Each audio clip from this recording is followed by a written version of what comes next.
सैनिकाचा राम नाम स्वतंत्र सैनिकाचा राम नाम सत्य है। स्वतंत्र सैनिकाचा राम नाम सत्य है। स्वतंत्र सैनिकाचा राम नाम सत्य है। आणते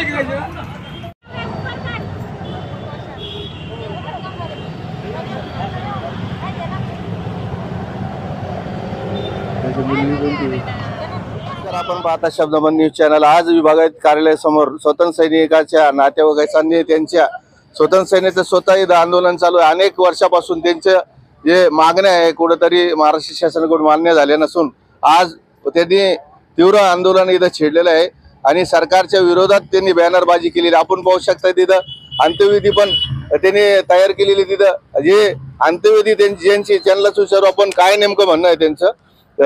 भाऊ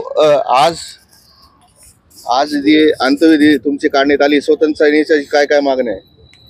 आमच्या स्वतंत्र सैनिक पाल्याला नोकऱ्या मिळावे, इतर राज्याप्रमाणे पेन्शन लागू करावे, घरांसाठी 10 लाखाचे जे लोन आहे ते पास करावं, हे आमच्या मागण्या होत्या। पण शासन आम्ही 90 पासून झटतोय तरी शासन मान्यता करत नाही। आम्ही हे स्वतंत्र सैनिक मी पाल्ले निवृत्ती उत्तम निवृत्ती कुडके आपल्या मराठवाड्याचे किती स्वतंत्र सैनिकाचं हे जे छळ चालू आहे किती लोकसंख्या किती संख्या आहे? मराठवाड्याचे आपले जवळपास 3-1 हजार लोकसंख्या आहे आणि मराठवाड्यावरच सरकार अन्याय करतं।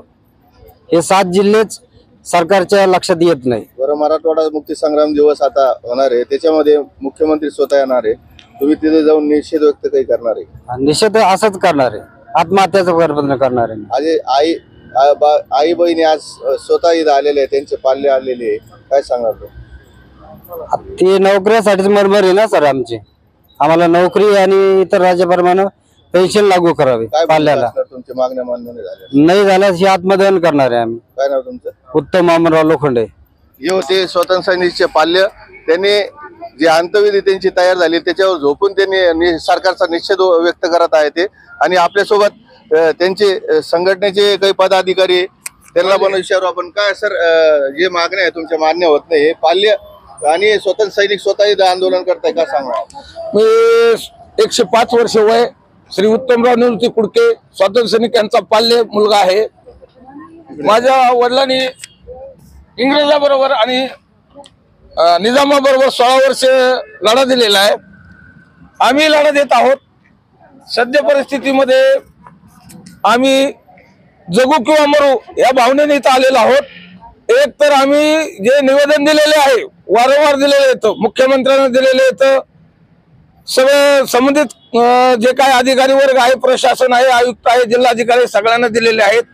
आमच्या मागण्या अतिशय रास्त येतात, त्याला हायकोर्ट, उच्च कोर्ट, सुप्रीम कोर्टाचा आधार आहे, तरी पण शासन आमच्यामध्ये युनिटी नाही किंवा शासनाला वाटतं ह्यांचं काय चालतंय, ह्यांना कोण वाली, ह्यांची काय किंमत आहे, अशा भावनेने आमच्याकडे दुर्लक्ष करतोय। राज्य सरकार मुख्यमंत्रीकडे तुम्ही अनेक वर्षापासून लढा देतो।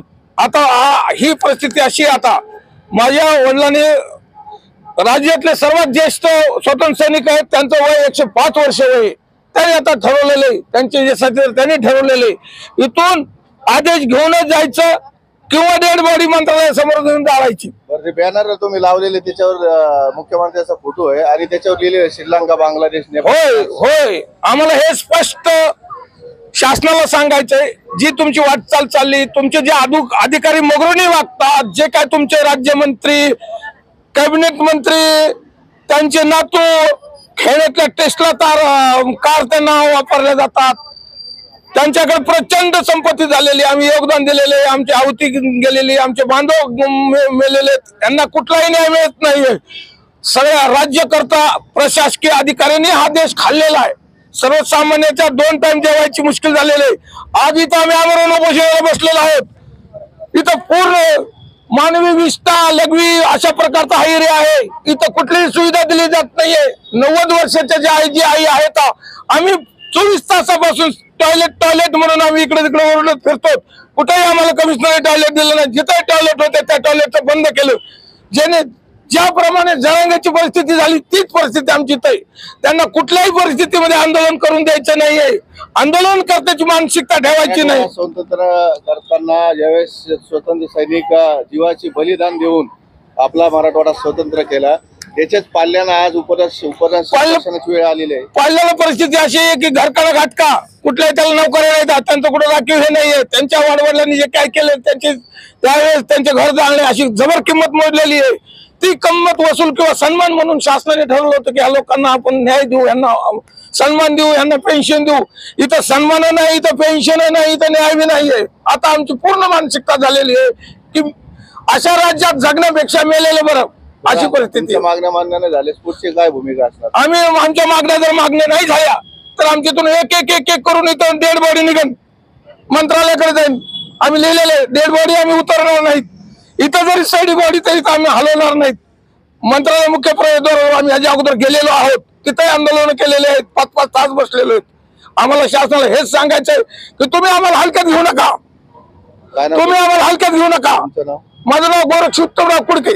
हे होते स्वतंत्र सैनिक उपोषणाला बसलेले माग आणि त्यांचे पाल्य कुठतरी मराठवाडा मुक्ती संग्राम दिनाचा छत्रपती संभाजीनगर मध्ये भव्य आयोजित करण्यात येतात. त्याच्यामध्ये मुख्यमंत्री स्वतः येतात आणि सरकारच्या विरोधात बॅनरबाजी झालेली आहे.